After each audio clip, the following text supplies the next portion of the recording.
reflection is titled, Encouragement as a Weapon, Building Others Up. Have you ever noticed how one kind word can change the direction of someone's entire day? A young boy once went to school feeling defeated. He had failed a test. His friends laughed at him, and deep within he kept saying, "I am not good enough." He sat quietly, avoiding everyone. Then his teacher walked past, paused, and said gently, "I see your effort. You are improving. Do not give up." That single sentence stayed with him. It did not change his result immediately, but it changed his heart. He tried again. Years later, he would say, "I did not succeed because I was the best. I succeeded because someone believed in me when I could not believe in myself." That is the power of encouragement. In 1 Thessalonians 5:11, the Bible tells us, "Therefore encourage one another and build each other up." This is not just advice. It is a command. It is a mission God has given to every believer. Encouragement is a weapon, but not one that destroys. It is a weapon that heals, restores, and lifts people from where they are to where God is calling them to be. According to Proverbs 18:21, the Bible says, "Death and life are in the power of the tongue." This means your words are never empty. They carry power. Every word you speak is either planting life or spreading discouragement. We live in a world where people are already burdened. Many are fighting silent battles. As the book of Hebrews 3:13 says, "Encourage one another daily, so that none of you may be hardened by sin's deceitfulness." Notice the word daily. Encouragement is not occasional. It is meant to be a lifestyle. Every day you will meet someone who is tired, someone who is doubting, someone who is close to giving up. And sometimes, all they need is one voice, one word to help them stand again. That voice can be yours. Encouragement is not about flattery. It is not about saying what is not true. It is about speaking life, truth, and hope into people's lives.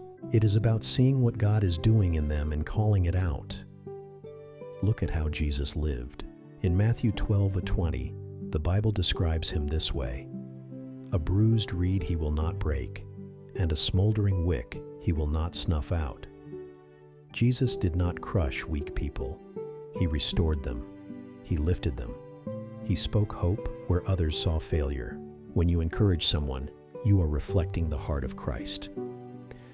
Encouragement also strengthens relationships. According to Ephesians 4:29, the Bible teaches us, "Do not let any unwholesome talk come out of your mouths, but only what is helpful for building others up, that it may benefit those who listen." Your words are meant to benefit others, not break them.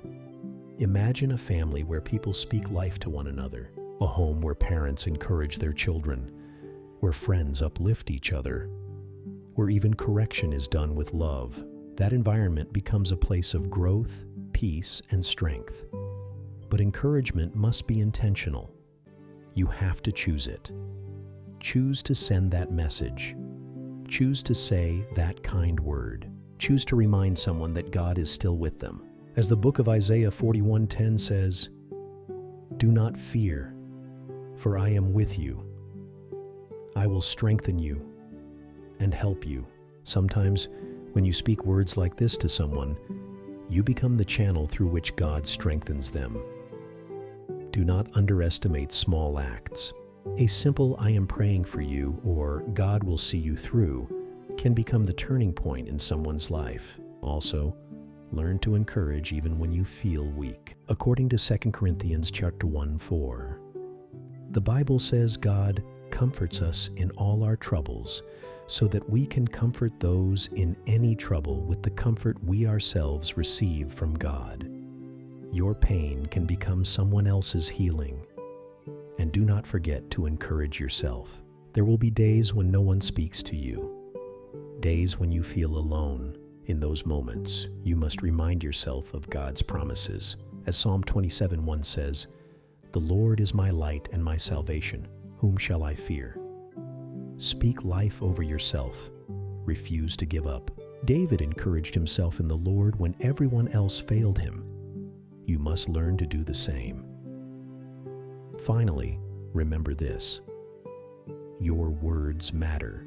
According to Colossians 4:6, the Bible says, "Let your conversation be always full of grace." Grace-filled words build people. They restore hope. They bring light into dark places. So be intentional. Be the one who lifts others. Be the voice that brings hope. Be the person God uses to remind others that their story is not over. Because one day, you may never fully know how many lives were changed simply because you chose to encourage. Let us pray. Heavenly Father, make me an instrument of encouragement. Teach me to speak words that give life and hope. Use me to lift those who are weak and strengthen those who are discouraged. May my words reflect your love always, through Christ our Lord. Amen. Thanks for listening.